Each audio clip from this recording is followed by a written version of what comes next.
Well, God wants us all to be courageous because He knows we'll face times in life and situations and circumstances that it takes more than just a desire. It takes courage. Many people operate on the basis of fear, on the basis of what other people think.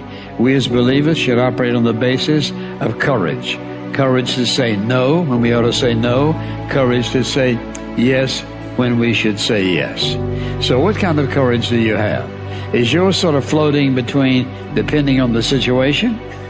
Or do you know the difference between right and wrong for your life? And you've made up your mind. Do we sit down and let change just happen to us? Or are we just watching change happening around us? Or are we aware that change is happening within us?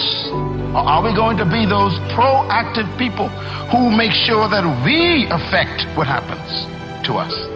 Change also produces 4 types of people. They are in this room. First of all, there are people who watch things happen. Not all change is improvement. You used to weigh 128, and now you changed. And for some of you, that's not an improvement. You lost your wardrobe. You lost your ability to climb up steps fast. You even lost the quality of health that you had. Change doesn't mean improvement all the time. But the problem is, without change, there can be no improvement. So you have to decide what to do with change. Change will happen, and if you are not careful, it could be destructive. So you have to determine, what kind of change do I want in my life? And I want you as a young person, as a mother and a father, as a business person, to think about your company even, or your family, or your educational pursuit. What kind of classes do you want to take in college this year? What kind of grades do you want? What kind of relationships you want to have in your life? Who do you want to drop and who do you want to pick up in your relationships? What kind of people do you want to associate with? Where do you want to travel that you've never been? What are the books you need to read you never read before? The changes come with choices.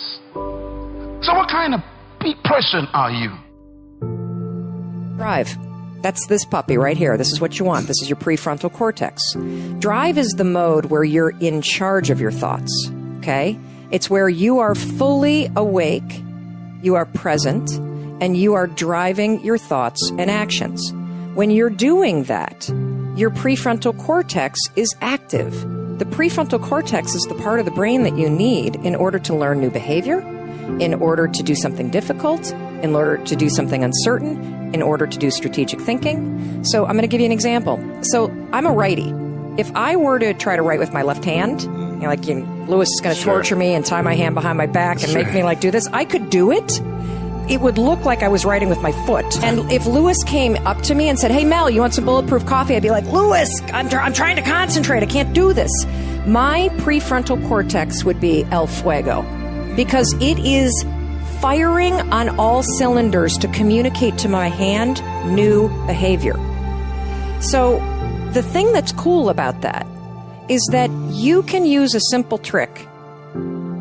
The moment you feel yourself hesitate, the moment you've got one of those moments where you know that you need to, this is that moment that Lewis talks to you about where you got to step outside of your comfort zone and you've got to lean into your passion and you've got to really take some risks and you got to feel the fear and you got to do it anyway. That's the moment where you just woke up and now you got a decision to make. Are you going to drift back into the habits, or are you going to awaken your prefrontal cortex and drive forward and focus and do something new? I am a strong believer that we quit. Because why? How the f is a 297-pound cockroach guy who quit on everything is now considered one of the baddest men on the planet? How is that possible? It means I had to change one thing, my mindset.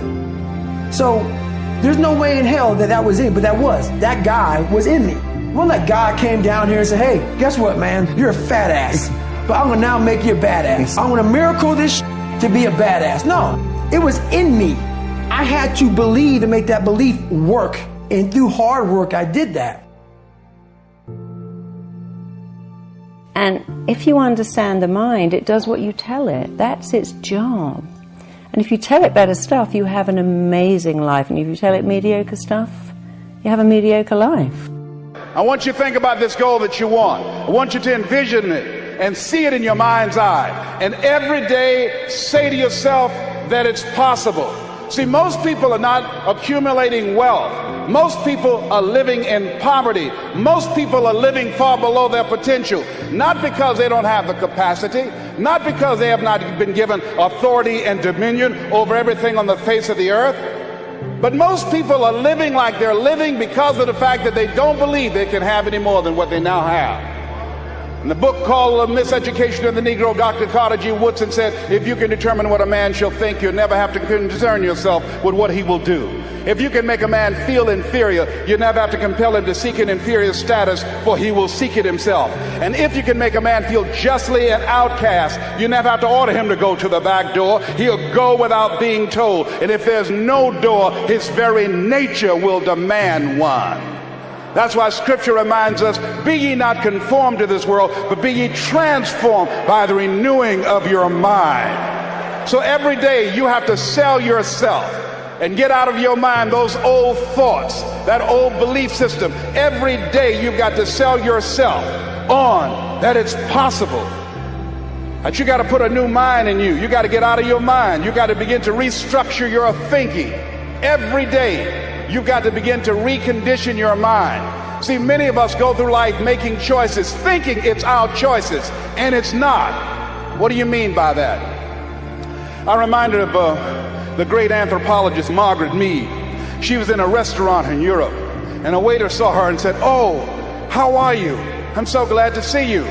He said, "There are several other Americans here tonight." And she said, "Is that right?" He said, "Yes." She said, "When you serve them dessert, let me know and I'll tell you exactly how many are here." He said, "That's not possible." She said, "Let me know after you serve dessert." When he served dessert, he came back and he told her. She got up, she walked around, and she looked and she observed, and she said, "You have exactly 65 Americans here." He checked the guest list and he was amazed. He said, "How did you know that?" She said, "Because in Europe, when you eat a slice of pie or cake, you eat it from the back toward the tip. In America, when we eat a slice of pie or cake, we eat it from the tip toward the back." How many of you, when you eat a slice of pie or cake, you eat it from the tip toward the back? Raise your hands, please. Good. Now, what else is in your mind?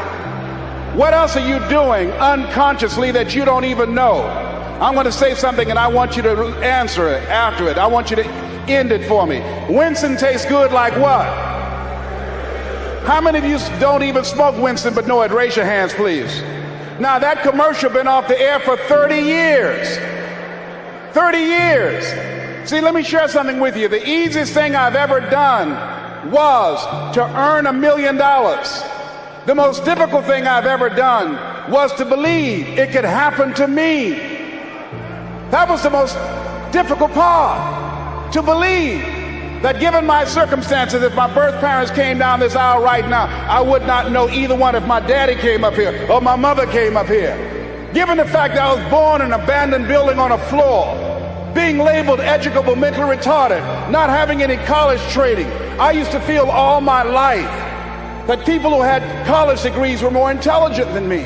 I remember going to see the late Dr. Norman Vincent Peale, the author of the book, The Power of Positive Thinking. And I used to look at him up on stage and I said, I could do that. I would love to talk to people. I love to talk to people. And I said, I could do that. But then when I started going back to my car, my mental conditioning activated itself. And it said, Les Brown, you can't do that. You don't have a college education.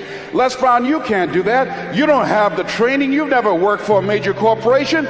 You can't do that. What makes you think you can earn $5, $10, $15, $20,000 in an hour? You don't earn that now working for 2 or 3 months. What makes you think that you can speak for AT&T, Procter & Gamble, McDonald's Corporation, General Electric? These are clients I have now. You've never even worked for them. How many of you ever thought about something you wanted to do and you talk yourself out of it? Raise your hand if you know what I'm talking about. That inner conversation is what's going to haunt you after standing here and saying, I can do all things through Christ who strengthens me. After saying that again and again, we are more than conquerors. That inner conversation will cause you, when you leave here, to go back leading a life of mediocrity, leading a life of unproductivity, leading a life of poverty.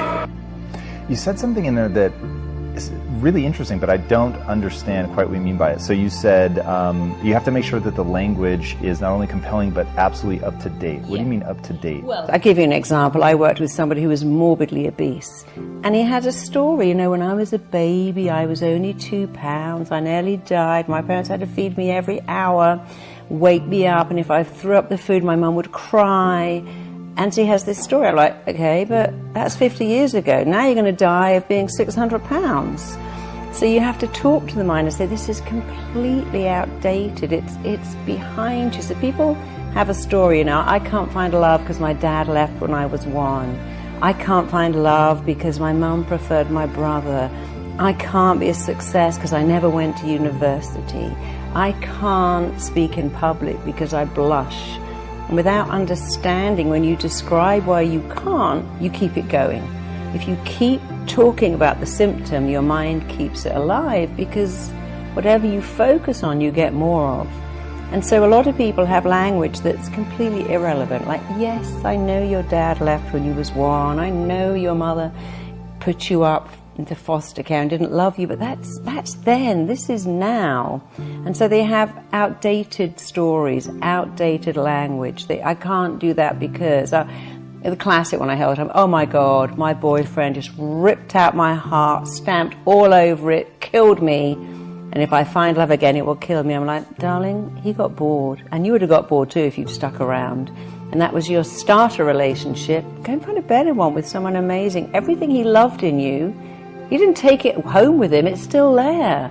So don't use that irrelevant, I found love and it killed me when it ended. So I found love, the wrong person, but I'm going to find it again with the right person. It's going to be amazing and compelling. He's going to fall in love with my soul.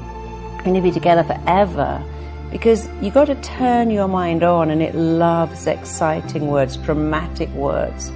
Really loves words that make a picture. So if I said to you, you can be the most phenomenal, powerful, awesome, incredible speaker. When you speak on stage, everyone stops to listen. You could hear a pin drop. They look at you. They hear what you're saying. They like you. The mind goes, oh, I like this. I know where I'm going here. But when you go, I'm not bad at speaking. Sometimes I'm quite good. Occasionally, I really get it right. The mind goes, what are you talking about? That's not dramatic enough for me. Yeah, I'm a huge believer in the power of self-talk, and that the way that you talk to yourself is going to have a profound impact on how you move forward, and like you said, getting excited and using big language. I'm way on board with that.